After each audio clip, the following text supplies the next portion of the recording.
Yes, yes, yes, yes, yes. All positives, all happiness because Team India has qualified for the men's T20 World Cup finals, getting that trophy back home after 17 long years. Now this final is a little special, very interesting actually, because it's two stories coming together at once, and there can only be one story that goes on. When you think of two cricket stories coming together at once, you can think of a lot of things. What I think about is the RCB versus CSK. The two stories coming at once. CSK, Dhoni's last year playing, and RCB, this team who had, 5, 6 wins straight, they were coming together and only one could prevail. Now, this is the same situation. We have South Africa, a team that has never won a knockout game until now. They won the semifinals, and this is their first ever final. And then we have Team India looking to get their World Cup title back after the dreaded 2023 final that they lost against Australia in their hometown, in their country. So it's two different stories coming together and only one can prevail. And also, two teams who have won every single match that they've played so far.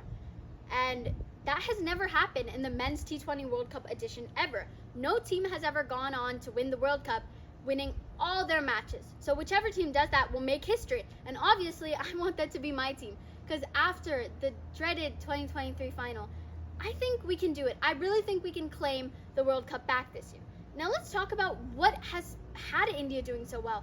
What has put them up there? One of the biggest things that I would say, or I would think, is motivation. That 2023 World Cup was just slipped out of their hands. They had won all 10 matches, they lost the final. In India too, it's a rough feeling. No one feels good. So with that, having that motivation going forward to the next World Cup, we've seen how India played, and there's this power driving them. It's like a hungry beast coming for more. And I know that might be a little bit of an over exaggeration and whatnot and stuff, but I do really believe if you set your mind to anything, if you set your mind to something, or if you really, really believe that you can do something, nothing can stop you. Nothing is in your way.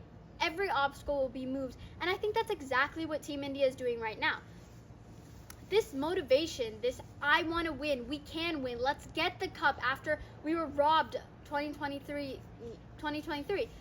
This mentality has been seen through the way India plays cricket. From Rohit Sharma, the captain leading, playing fearless cricket. Did you see him in the match against Australia?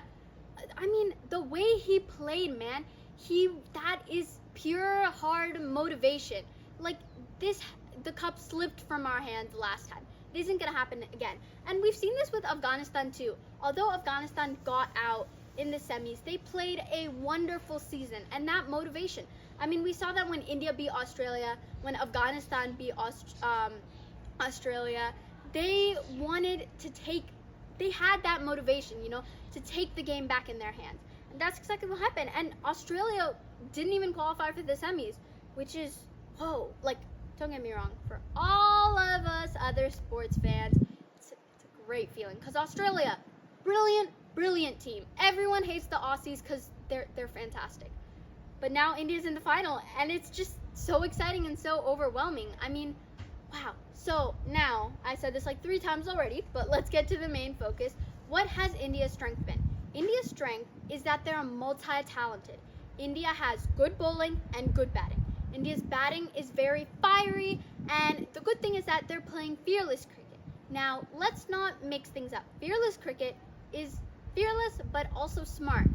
They know when to take shots, when not to take shots, when not to do excessive things. When one player is on strike, hitting the 4s and the 6s and everything, the other player will hit the 1s and 2s to keep a good partnership going, Another thing, when India has been losing wickets, their run rates have not been falling. They've been able to keep building partnerships. And in T20, which is a fast-paced format, that's very hard to do. And it's very good because they're playing fast-paced cricket, and you need to be aggressive, and you need to have that skill set, and that's exactly what they have. Now, we all already know that India's team is very, very strong. They have balanced bowling attack, and they have strong batsmen who play fearless cricket. The bowling is looking well. They have 3 really good spinners, and they have 3 really good fast bowlers. They have that balance, and everyone has been performing and doing their part. And when that happens, a team gels and connects. If every player gives 110%, then that team is like unstoppable. And that's exactly what we've been seeing with India this season. Now, let's talk about why I think India will have a little advantage over South Africa in the final. Now, India has experience going into the final. They've played multiple finals before. South Africa hasn't. And if you look at India and South Africa's squad, I would say they're pretty much even. South Africa has some pretty fantastic bowling too, and a pretty fiery batting lineup too, and same, right? But having experience, knowing how to play, knowing what to do, especially when the pressure's on, it's a final, right? I think that's going to give India a little advantage, and I think that might actually be, one of the reasons they bring home the cup this year. And I really do believe they can do it. So all Indian fans will be hoping tomorrow, U.S. time at least, 7:30 a.m. Saturday, Men's T20 World Cup Final, June 29th. Will India win? India will win. Everyone, thank you so much. Let's hope and pray that India can bring home the cup after 17 long years.